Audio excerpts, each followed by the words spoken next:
ಕಬ್ಬಿನ ಬೆಲೆ ನಿಗದಿಗಾಗಿ ಇವತ್ತು ಜಮಖಂಡಿ ದೇಸಾಯಿ ಸರ್ಕಲ್ನಲ್ಲಿ ಅನೇಕ ಸಂಘಟನೆಗಳು, ರೈತ ಸಂಘ, ಕಬ್ಬು ಬೆಳೆಗಾರರ ಸಂಘ, ಇನ್ನಿತರ ಸಂಘಟನೆಗಳಿಂದ ಒಂದು ಹೋರಾಟ ನಡೀತು. ಅಷ್ಟೇ ಅಲ್ಲದೆ ಸತತವಾಗಿ 3 ತಿಂಗಳ ಪರ್ಯಂತರ ಕಬ್ಬಿನ ಬೆಲೆ ನಿಗದಿಗಾಗಿ ಜಮಖಂಡಿ ತಾಲೂಕಿನ ಕಬ್ಬು ಬೆಳೆಗಾರರ ಸಂಘ ಹೋರಾಟ ಮಾಡಿ ತಹಸೀಲ್ದಾರ್ಗೆ ಮನವಿ ಕೊಟ್ಟಿತು. ಹೋರಾಟ ಮಾಡಿ ಎಸಿ ಅವರಿಗೆ ಮನವಿ ಕೊಟ್ಟೆವು, ಹೋರಾಟ ಮಾಡಿ ಡಿಸಿ ಅವರಿಗೆ ಮನವಿ ಕೊಟ್ಟೆವು. ಅಷ್ಟೇ ಅಲ್ಲದೆ ಹೋರಾಟ ಮಾಡಿ ಉಪಮುಖ್ಯಮಂತ್ರಿಗೂ ಮನವಿ ಕೊಟ್ಟೆವು. ಮೊನ್ನೆ ಬಂಡಿಗರಿಗೆ ಬಂದಾಗ ಸನ್ಮಾನ್ಯ ಮುಖ್ಯಮಂತ್ರಿ ಅವರಿಗೂ ಕೂಡ ಮನವಿ ಕೊಟ್ಟೆವು. ಈ ರೀತಿ ಸತತವಾಗಿ 3 ತಿಂಗಳ ಪರ್ಯಂತರ ಈ ವರ್ಷದ ಕಬ್ಬಿನ ಬೆಲೆ ನಿಗದಿ ಹಾಗೂ ಹಿಂದಿನ ಹಳೆಯ ಬಾಕಿ ಸಲುವಾಗಿ ಸತತವಾಗಿ 3 ತಿಂಗಳ ಪರ್ಯಂತರ ಹೋರಾಟ ಮಾಡಿ ಮಾಡಿ ಕೊನೆಗೆ ಈಗ ನಾವು ಮೊದಲ 4,500 ಕೇಳಿದ್ದೀವಿ ಸಕ್ಕರೆ ಕಾರ್ಖಾನೆ ಮಾಲಕರನ್ನ ಹಾಗೂ ಸರ್ಕಾರನ.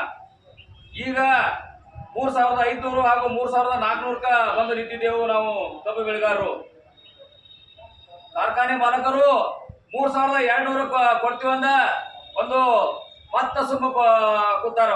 ನಮ್ಮ ಈ ಗುರ್ಲಾಪುರ ಕ್ರಾಸ್ನಲ್ಲಿ ಹೋರಾಟ ಮಾಡುವಂತ ನಮ್ಮ ಕಬ್ಬು ಬೆಳೆಗಾರರು 3,400 ಕೊಡ್ರಿ, ನಮ್ಮ ಕಬ್ಬು ಬೆಳೆಯುವಂತ ಕಬ್ಬಿಗೆ ಖರ್ಚು ಜಾಸ್ತಿ ಆಗೈತಿ, ನೀವು ಕೊಡುವಂತ ಒಂದು 3,200 ನಮ್ಗೆ ಸಾಲಾಗಿಲ್ಲ, ಬಹಳ ರೈತ ಸಂಕಷ್ಟದಲ್ಲಿದ್ದಾನು, ಕೊಡ್ರಿ ಅನ್ನುವಂತ ಒಂದು ಹೋರಾಟವನ್ನು ಇಟ್ಕೊಂಡ ಸತತವಾಗಿ 7-8 ದಿವಸಗಳಾತು ಅವರು ಅತಿ ಧರಣಿ ಸತ್ಯಾಗ್ರಹ ನಡೆಸಿದ್ದಾರೆ.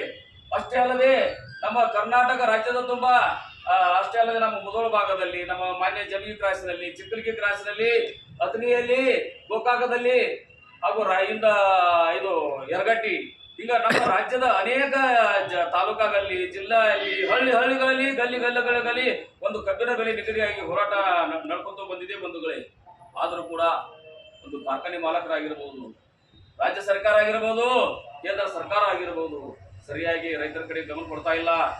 ಈ ನಮ್ಮ ಕಬ್ಬಿನ ಬೆಳೆಯಿಂದ ಒಂದು ಪ್ರತಿ ಟನ್ನಿಗೆ ಒಂದು ಕನಿಷ್ಠ ಆದರೂ ರಾಜ್ಯ ಸರ್ಕಾರ ಹಾಗೂ ಕೇಂದ್ರ ಸರ್ಕಾರಕ್ಕೆ 6,000 ರೂಪಾಯಿ ಟ್ಯಾಕ್ಸ್ ತಗೋತಾರ. ನಾವು ಕಬ್ಬ 10,000 ನಾವು ಬೆಳೆಸೋರು, ನಾವು ಓಡಾಡೋರು, ನಾವು ಗದ್ದೆ ಕುಡಿಯೋರು, ನಾವು ರಾಜ್ಯ ಸರ್ಕಾರ ಏನು ದುಡಿಯಂಗಿಲ್ಲ, ಅದು 2-3 ಸಾವಿರ ಟ್ಯಾಕ್ಸ್ ತಗೋತೈತಿ. ಕೇಂದ್ರ ಸರ್ಕಾರ ಅವರು ಇದಕ್ಕೆ ಸಂಬಂಧಪಟ್ಟಂಗೆ ಏನು ದುಡಿಯಂಗಿಲ್ಲ, ಅವರು 3,000 ಟ್ಯಾಕ್ಸ್ ತಗೋತಿ. ಇವರು ಕಾರ್ಖಾನೆ ಮಾಲಕರು ಸಾಕಷ್ಟು ಲಾಭದಾಯಕಿದ್ರು. ಇವ್ರು ಯಾರು ಸರ್ಕಾರ, ಕೇಂದ್ರ ರಾಜ್ಯ ಕಾರ್ಖಾನೆ ಮಾಲಕರು ಸರಿಯಾಗಿ ಇನ್ನೊಂದು 200 ಅಥವಾ ಕೊಟ್ರೆ ನಾವು ನಮ್ಮ ಹೋರಾಟವನ್ನು ಹಿಂದೆ ತಕ್ಕೊಂಡ ಕಾರ್ಖಾನೆ ಚಾಲು ಮಾಡ್ತೀವಿ.